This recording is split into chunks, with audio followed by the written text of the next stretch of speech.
Okay, today we are going to solve practice set 6.4. I'm going to solve 3 questions. That's question number 1, question number 5, and question number 6. Now, this particular practice set depends on whatever we have learned in the previous chapter, okay, even in identities, as well as or the factorization. It's everything combined to one. We basically need to factorize it or expand it and cancel the numerator and denominator terms and bring it down to its simplest form. Now we're going to begin with the first sum, that's m square minus n square upon m plus n the whole square into m square plus mn plus n square upon mq minus nq. Now if you see, there are 4 parts to it. We take one part at one time. Now I told you the entire idea is to factorize it or expand it in a manner that you can cancel out as much as you can and simplify it. Now we begin with the first one. By the very look of it, it resembles a formula of a square minus b square, where a is m and b is n. The formula of a square minus b square, I will write the formula, is a plus b and a minus b. You need not write this step.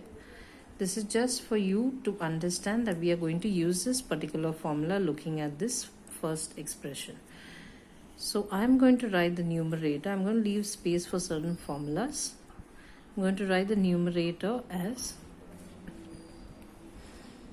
m plus n, because I told you now a is m and b is n, and m minus n. Now let's come to the denominator. Now if I have to cancel it, I told you our main idea is to cancel, then I wouldn't want to expand this particular formula, because you can see m plus n is already appearing here. Or else if I didn't had to, or there was some other expression to it, then I would have used this a square plus 2ab plus b square formula and seen where I could possibly cancel it. But I have noticed that m plus n is there, and so I'm only going to write m plus n raised to 2, means I'm going to multiply it twice.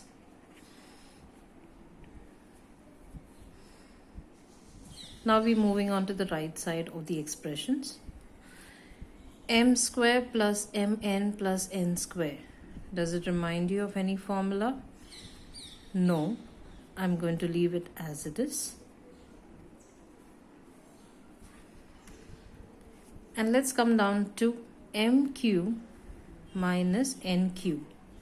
This reminds me of the formula of saying a cube minus b cube, where it is a minus b, a square plus ab plus b square, where now m is a, n is b. So I'm going to write m minus n m square plus mn plus n square. Now wherever we could expand, we expanded. Wherever we could factorize, we factorized it. And now we've come to a scene, and the very interesting part which we like to do is keep cancelling the common ones. Now if you notice, m plus n and this m minus n gets cancelled. One is in the numerator, the other is in the denominator. This m minus n and this m minus n gets cancelled. M square plus mn plus n square resembles, so this too gets cancelled. In the numerator, I don't have anything, but you know we are not going to write 0, we're going to write 1, because this is all 1 times. Okay, and in the denominator I'm left with only one particular expression, that's m plus n. So that's my final answer.